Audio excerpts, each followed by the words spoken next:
Salut les anacalypsiens, bienvenue dans cette nouvelle vidéo où on va parler de... Mince, c'est vrai que j'ai pas branché mon micro. De l'épisode de NXT justement du 19 décembre, donc l'épisode avant Noël. Voilà, donc je vous souhaite à l'avance un joyeux réveillon de Noël, un joyeux Noël, et on se retrouvera par la suite pour l'épisode de la semaine suivante. Mais pour l'instant, on va donc se concentrer sur cet épisode-là qui était plutôt sympa. Il y a eu des bons fillers sur le long de l'épisode, mais c'était pas non plus l'épisode le plus incroyable qu'on ait eu à NXT. Voilà, donc on va un peu revenir sur tout ça. C'était un épisode sympa sans plus. Du coup, le show a ouvert sur un match entre Tiffany Stratton et Fallon Henley, donc un match suite à leur rivalité qui dure depuis un petit moment. Et c'était plutôt sympa. Franchement, pour débuter le match, c'était sympa. Euh, on a une Fallon Henley qui a été construite très très forte pendant ce match, hein, depuis qu'elle a participé à l'Ultimate Challenge. Elle est construite vraiment forte, donc ça c'est assez cool. Maintenant, à voir ce que ça va réellement donner avec le temps. Mais en tout cas, pour l'instant, je trouve ça pas trop mal. Bon, j'ai quand même une préférence pour Tiffany Stratton, hein, ça y a pas photo. Mais j'ai hâte de voir un peu jusqu'où ils veulent aller avec Fallon Henley, avec ce sorte de push, voilà, où elle est en train de faire jeu égal avec l'ancienne championne. Voilà. Et c'est d'ailleurs Fallon Henley qui va remporter le match en contrant un petit paquet. Elle va faire un petit paquet et du coup gagner de cette manière-là. Et du coup, après le match, Tiffany Stratton va casser la gueule à Fallon Henley et même l'asperger de déchets, tout ça, enfin, va bien l'humilier. Donc, la rivalité ne s'arrêtera pas là, elle s'arrêtera soit à New Year's Evil, soit à Vengeance Day. En soi, Vengeance Day, ce sera assez logique, mais c'est vrai que ça fait un petit peu loin euh, pour là où on en est dans la rivalité, si on veut la terminer. Ensuite, on a eu le Breakout Tournament avec Dion Lennox contre Lexi King, donc un match sur lequel j'ai pas été hyper concentré. Déjà, notamment parce que le résultat, on le connaît tous d'avance, hein, c'est quasiment sûr que Lexi King allait au moins remporter ce match. Voilà, je pense même que Lexi King ira en finale et perdra en finale justement pour mettre encore plus en avant le nouveau gagnant du Breakout Tournament pour mieux affronter Dragunov s'il revient de ce qui lui arrivait dans le euh, main event. Voilà, j'allais dire le pay-per-view, mais non, ça n'a rien à voir. Bref. Après, en soi, le match était sympa. On a Alexis King qui fait son travail de heal à la perfection. On a Dion Lennox qui, lui, est plutôt un costaud qui est vraiment dans la puissance et tout. Donc, en vrai, le match était sympa, mais le fait de savoir à l'avance qui allait gagner, voilà, ça m'a pas trop fait rentrer dans le match. Et du coup, il affrontera Riley Osborne en demi-finale. Et du coup, à la fin du match, on a Trey Beer Hill, du coup, qui s'était fait agresser la semaine dernière par Lexi King, et dont Lexi King avait pris sa place à ce catcheur, du coup, lors de la présentation des membres du Breakout Tournament masculin. Et du coup, ce dernier va venir avec une chaise pour se venger, mais Lexi King, lui, va fuir la confrontation, et du coup, Trey va poser avec Dion Lennox au centre du ring. Donc, on a l'impression qu'ils vont lancer une rivalité entre Trey et Lexi King. On verra un peu par la suite, en tout cas, combat déjà un nom connu, déjà c'est un bon moyen de se faire connaître également par la suite. Ensuite, on a eu un match entre JC Jane et Thea Hale contre Kiana James et Easy Dame. Et j'ai trouvé le match pas des plus incroyables, encore une fois, c'est pas le meilleur match qu'on a vu de ces catcheuses-là, mais ce que j'ai beaucoup aimé, c'est qu'on a donné de la place à Easy Dame, ou Easy Dame, je sais pas comment on prononce son nom de famille. Et ce qui est cool, justement, c'est ça, c'est de l'avoir mis en place, enfin en avant, parce que ce soit elle, que ce soit face à Jessica Hale, c'était quasiment toujours elle qui était là. Kiana James est venu une ou deux fois dans le ring, mais sur les trois quarts, voire même un peu plus des trois quarts du match, c'est bien Easy qui était sur le ring et qui a montré ce qu'elle pouvait faire, que ce soit en offense ou en défense. Et j'ai trouvé ça très très bien. Parce que JC Jane, elle est plutôt bien installée. Kiana James, elle est plutôt bien installée. Thea Hale, elle est plutôt bien installée avec la Chase University. Et Easy Dame, elle est plutôt nouvelle, voilà, elle début dans le roster principal. Donc lui donner pas mal de place comme ça, je trouve que c'est une très très bonne idée, surtout qu'elle est pas mauvaise dans le ring. Donc c'était vraiment pas mal. Et en plus, on a une victoire de Kenna James et de Easy Dame grâce à un big boot justement d'Easy, puisqu'en plus d'être beaucoup sur le ring, et ben c'est également elle qui va faire le pin final pour son équipe. Donc c'est vraiment un match, je pense, hyper important pour cette catcheuse, qui du coup, je crois, n'avait pas été très très loin dans le tournoi Breakout Tournament féminin. Et justement, en fait, ce qui va se passer à la fin du match, c'est que Izzy va faire le tag avec Kiana James, sauf que Thea Hale va pas le voir. Du coup, Thea va placer comment ça s'appelle, sa soumission, sa clé de bras sur Kiana James. Du coup, Kiana James va abandonner, ce qui fait que Thea Hale, elle pense qu'elle a gagné, elle commence à célébrer, sauf que comme Kiana James n'était pas la catcheuse légale, Izzy elle en profite, kick dans la gueule et puis victoire. Donc c'est franchement un match plutôt intéressant pour le fait d'avoir beaucoup mis en avant Easy Dame, mais je pense que c'est une très bonne idée. Il y a d'ailleurs une autre catcheuse, on en parlera dans la conclusion, qui va affronter une certaine catcheuse qui va également permettre de la mettre pas mal en avant. Ensuite, on a eu l'Open Challenge de Dragon Lee. Donc, d'abord, on a le quatuor là pas Charlie Dempsey, de Drugula qui arrive. Du coup, Charlie Dempsey se dévoue pour participer à l'Open Challenge. Mais avant que la sonne cloche, il y a Gallus qui vient les couper et Joe Coffey veut également le match pour le titre. Et du coup, Dragon Lee fait bon, bah allez, moi je vous prends tous les deux, rien à foutre. Hop, on part en triple straight. Et du coup, voilà, on a un match entre Dragon Lee, Charlie Dempsey et Joe Coffey pour le titre nord-américain. Et c'était clairement le meilleur match de la soirée. Franchement, il n'y a pas photo. Ce match est le meilleur qu'on ait vu dans cet épisode parce qu'on a eu des choses hyper intéressantes entre un Charlie Dempsey assez technique, un Joe Coffey beaucoup plus stiff, costaud, voilà, qui va taper fort, un Dragon Lee qui est plutôt voltigeur. Donc on a trois catcheurs avec des combinaisons différentes et tout. Ils vont nous faire des gros moves par moment. Je pense un moment dans le coin où t'en as un qui veut faire une souplex et du coup t'as un troisième qui vient pour faire une powerbomb sur celui qui fait la souplex et du coup hop t'en as deux qui prennent cher. C'est toujours impressionnant, je trouve toujours ça très con comme move mais c'est quand même impressionnant. Et il y a aussi un moment où t'as une sorte de double souplex et tout, enfin bref, il y a eu beaucoup de moves incroyables, hein, notamment Dragon Lee nous a beaucoup régalé, voilà. Et du coup, on a pendant le match Gallus qui va être renvoyé des abords du ring à cause d'une intervention où ils ont attrapé les pieds de Dragon Lee pour l'empêcher de bouger. On a également Joe Gacy qui va être caché sous le ring et va enlever Joe Coffey carrément. Voilà, bon, apparemment Joe Coffey, ça l'a pas.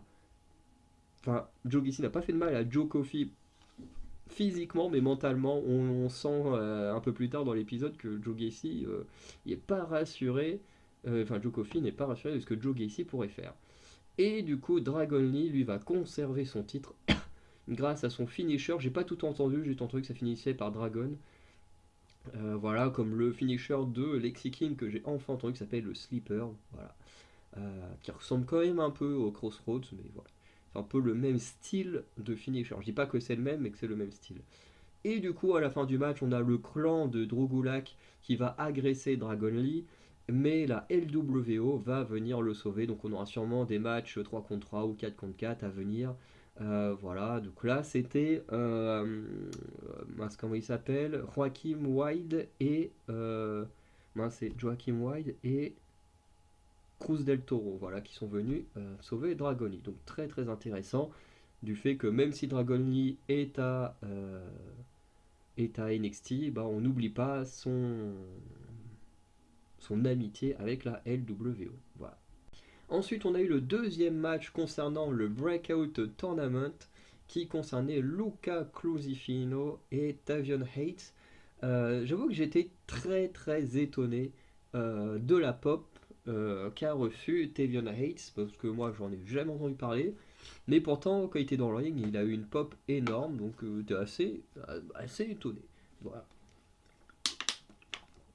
Le match en lui-même était plutôt sympa. C'est pas spécialement un match incroyable, mais c'est normal, faut bien qu'il débute. Voilà, et en vrai, j'ai plutôt bien aimé les deux, mais je suis pas au point de me dire que ce sont mes favoris comme Obafemi ou Riley Osborne.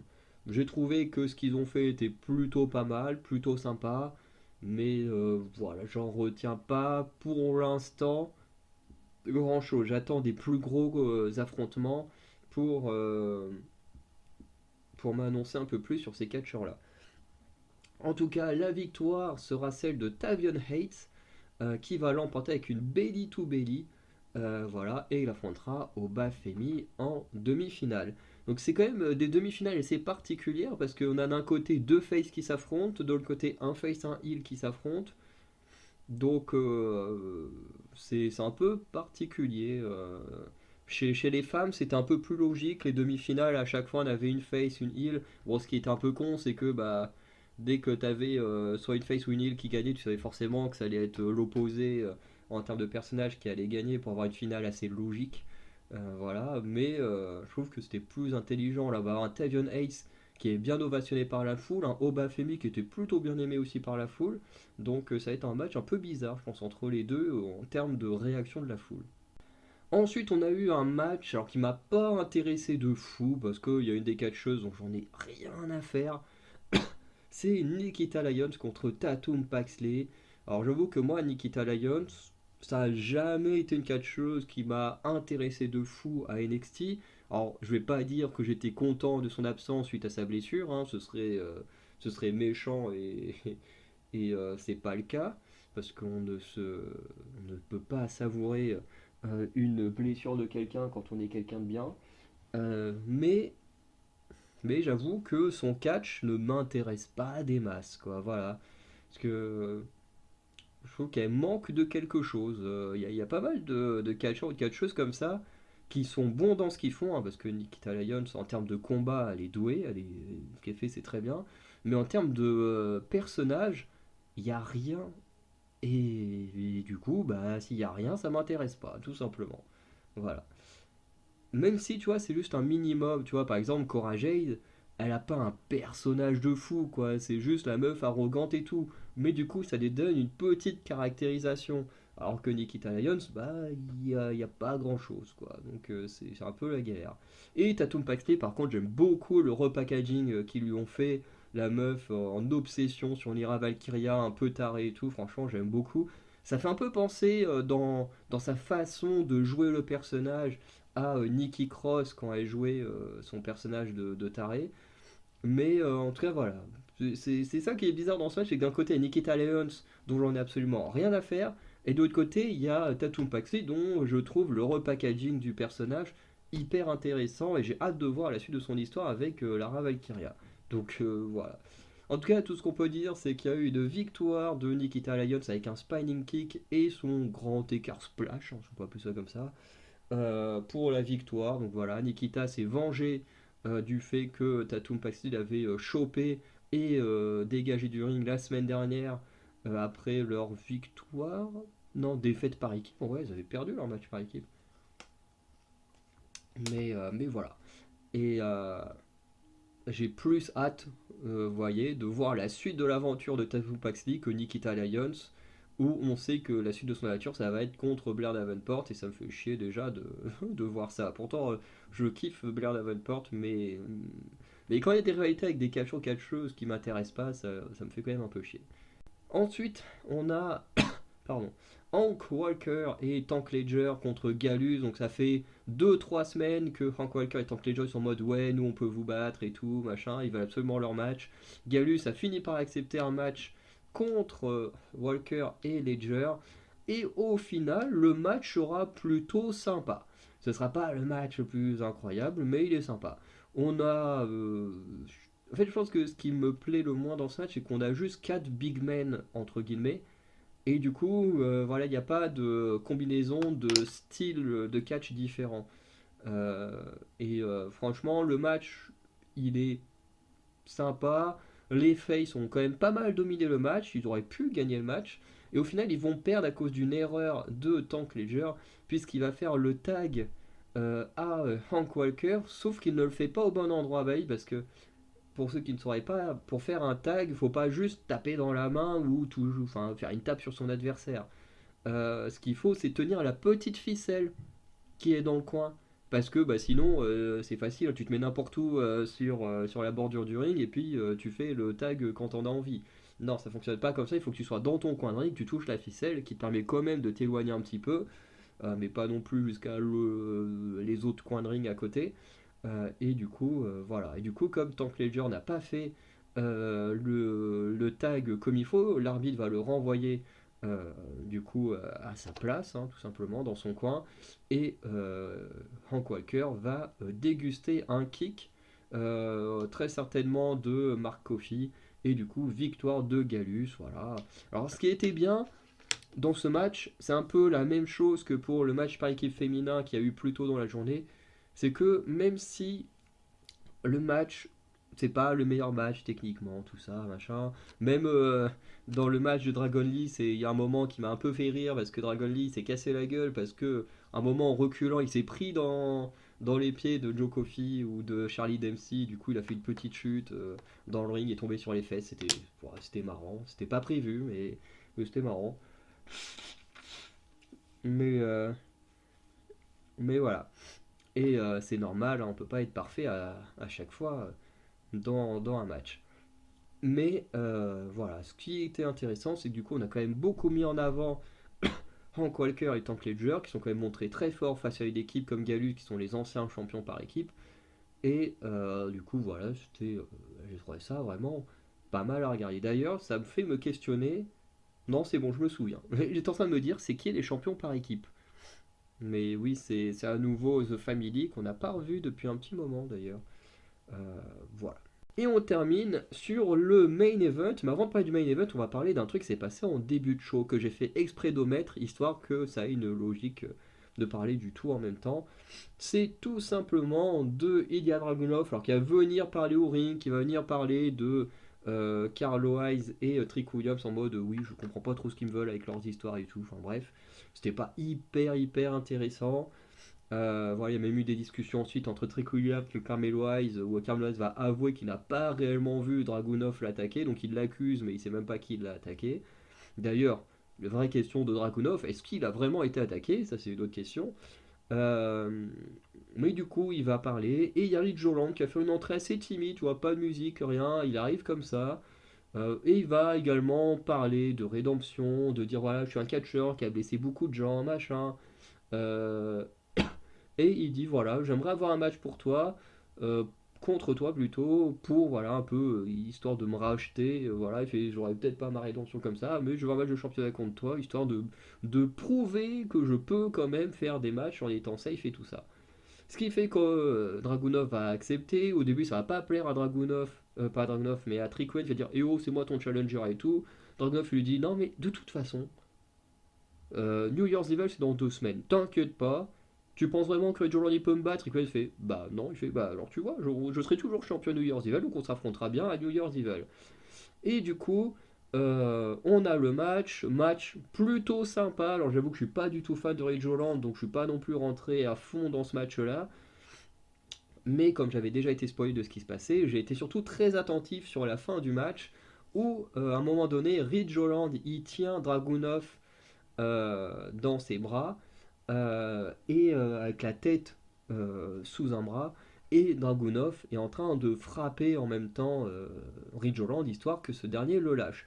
Sauf qu'au lieu de le lâcher, ce dernier va tomber en arrière, ce qui va causer une sorte de, de DDT. Alors les commentateurs ils parlent de brainbuster, je ne connais pas suffisamment dans les termes, hein. Mais voilà, et du coup alors que Ridge Holland veut faire le tomber, l'arbitre il le repousse, il fait il y a un truc qui va pas, et là t'as toute la sécurité, enfin pas enfin ouais, un peu de sécurité, surtout des arbitres qui viennent, qui récupèrent Dragunov sur une civière et qui font quitter Dragunov de l'arène sur la civière. Tu vois que Ridge Holland il est dévasté parce qu'il se dit putain je viens pour prouver que je peux faire des matchs sans blesser personne et qu'est-ce que je fais? Je blesse le champion. Bref. Mais en soi, j'ai trouvé que c'était très bien écrit. Parce que je pense que beaucoup se disent est-ce que c'est fake? Est-ce que c'est une vraie blessure? Honnêtement, je pense que c'est juste fake, histoire de laisser un peu de temps à Dragunov pour passer les vacances de Noël avec sa famille, très certainement. De toute façon, si Triple H a permis à tout le roster principal d'avoir du temps libre pour les fêtes de Noël avec leur famille, je pense que c'est juste quasiment toute la compagnie, à mon avis, qui aura le droit. Enfin, j'espère en tout cas que ce soit pas que les mecs de Raw qui aient le droit à cet avantage. Parce que ce serait pas très juste pour SmackDown et NXT. Mais bon, ça ne nous concerne pas ce qui se passe en backstage, surtout pour des petits détails comme ça. Et du coup, j'ai trouvé comme moi, je pense en tout cas que c'est du work, que c'est une storyline, pour deux raisons. Déjà, la première, c'est que quand Ridge Holland il vient au ring pour parler avec Dragunov, il parle justement du fait qu'il a blessé pas mal de catcheurs, il parle du fait voilà, qu'il aimerait sa rédemption, machin, prouver à tout le monde, surtout aux gens backstage, qu'il peut faire un match sans blesser des gens. Alors, est-ce que Ridge Holland va être licencié ou est-ce que son contrat arrive bientôt à terme et que la compagnie essaye quand même de faire ce genre d'histoire avant la fin de son contrat? Je sais pas, je connais pas les clauses du contrat de Ridge Holland, mais ça paraît quand même assez bizarre qu'il dit je veux prouver aux gens backstage que je peux le faire et que dans l'écriture on lui fasse blesser quelqu'un. Ce qui du coup montrerait à la compagnie qui peut pas le faire et qui du coup techniquement quand tu as quelqu'un de dangereux dans ton ring, bah tu le vires. Hein. Ouais, tu peux pas garder quelqu'un qui peut blesser tes stars. Enfin tes stars et même tes futures stars. Voilà. Deuxième chose qui fait que je pense que ça a été écrit, c'est le petit segment entre Dragunov et Trick Williams. Quand Trick Williams il vient lui dire oui, pour New Year's Evil, c'est moi qui suis censé être ton challenger et voilà, et pas du coup Ridge Holland avec qui tu as accepté un match. Et je pense que c'est également du storyline afin de garder du suspense pour plusieurs raisons. Soit un suspense en mode est-ce que Dragunov va revenir pour New Year's Evil? Première question. Deuxième question, est-ce que Dragunov, on ne vendra pas sa blessure pendant un peu plus longtemps afin qu'il rende son titre vacant à New Year's Evil en disant voilà, pour l'instant il ne peut pas le défendre, on rend le titre vacant, un peu comme ils avaient fait avec Mandy Rose, en mode. Sauf que là ce serait plus en mode, dans mon idée, Dragunov il est beaucoup trop fort pour être détrôné, notamment par un Trick Williams. Trick Williams est devenu très fort, mais je vois pas assez fort pour détrôner un Dragunov. Donc cette fausse blessure pourrait être une idée afin de rendre le titre vacant. Du coup, que quelqu'un d'autre affronte Trick Williams en mode voilà, le titre il est vacant, vous affrontez, le gagnant il part avec le titre et hop, Trick Williams remporte le titre et devient champion d'NXT. Je vois la chose comme ça. D'ailleurs, je pense que ça pourrait même être Carmelo Hayes parce qu'il y a des choses intéressantes avec Carmelo Hayes qui a voulu s'incruster dans le match de Dragunov et Trick Williams en disant ouais ce serait pas trop mal de faire un triple threat match non.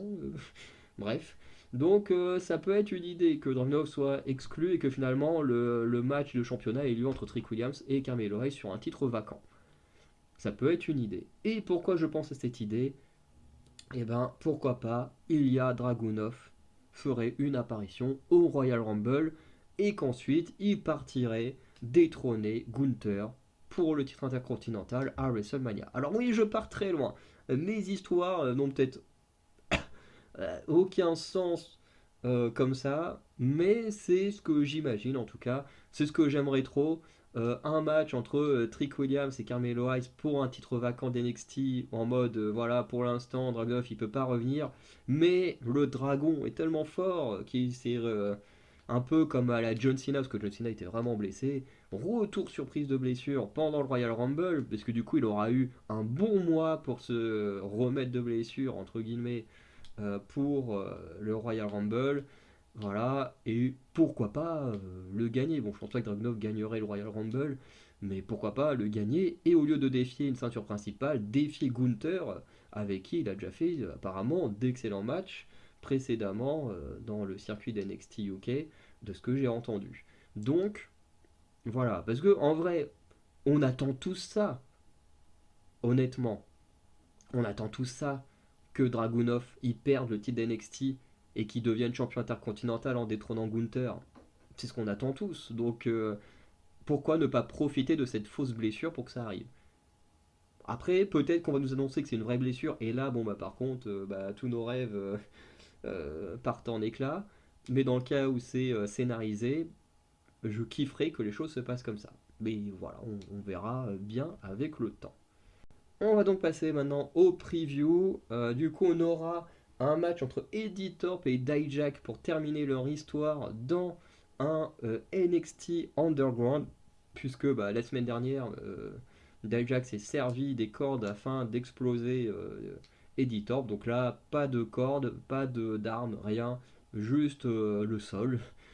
Et voilà, ils s'affronteront comme ça, donc j'ai hâte un peu de voir ça. Ensuite, on aura les demi-finales du Breakout Tournament, donc Lexi King contre Riley Osborne, ça j'ai hâte de le voir, et Obafemi contre Tavion Hates, ça aussi j'ai assez hâte de le voir. Ensuite, on aura Noam Dar contre Josh Briggs pour la Coupe Heritage de NXT, donc ça aussi j'ai assez hâte de voir ce que ça va donner. Est-ce que la coupe va être ramenée dans le clan de Briggs, Jensen et Henley? On verra. Et comme je disais qu'il y a également une des cacheuses du Breakout Tournament qui a la chance de pouvoir se mettre en avant, c'est Carmen Petrovic, puisque backstage, Cora Jade va venir au ring, enfin venir au vestiaire, il va dégager les affaires de Carmen Petrovic pour mettre les siennes à la place. Et forcément, t'as Gigi Dolin qui dit à Carmen, fait pour régler ses problèmes avec Cora Jade, il n'y a qu'une seule façon. Globalement, c'est casse-lui la gueule. Donc, du coup, la semaine prochaine, on aura un match entre Cora Jade et Carmen Petrovic. Et du coup, être dans un match face à Cora Jade, qui est quand même bien mise en avant par NXT, ça peut que mettre en avant également Carmen Petrovic. Donc, c'est très bien pour elle. Bref. En tout cas, ce qui a été annoncé pour la semaine prochaine, moi, me hype beaucoup plus que ce qui a été annoncé pour cette semaine. Donc, cette semaine, j'ai trouvé qu'en soi, on avait un épisode plutôt sympa. Les histoires fillers sont plutôt sympas et vraiment très bien foutues, notamment en ce qui concerne le filler jusqu'au main event avec la blessure de Dragunov. Donc voilà, j'ai hâte de voir pour pas mal d'entre eux ce qui les attend par la suite. Je vous souhaite à nouveau un joyeux réveillon de Noël, un joyeux Noël à l'avance, puisque cette vidéo sortira sûrement la veille de Noël. Et voilà, du coup, cette vidéo est une sorte de petit cadeau, si on peut dire ça comme ça. Du coup, passez une bonne journée, de bonne soirée, passez du bon temps avec vos familles. J'espère que vous aurez plein de cadeaux que vous avez commandés, demandés au Père Noël, hein, même si je pense que à notre âge, hein, voilà. Et, et sinon, je vous dis à très bientôt pour de nouvelles vidéos, notamment sur ce nouvel épisode de la semaine prochaine qui, moi, me hype plutôt pas mal.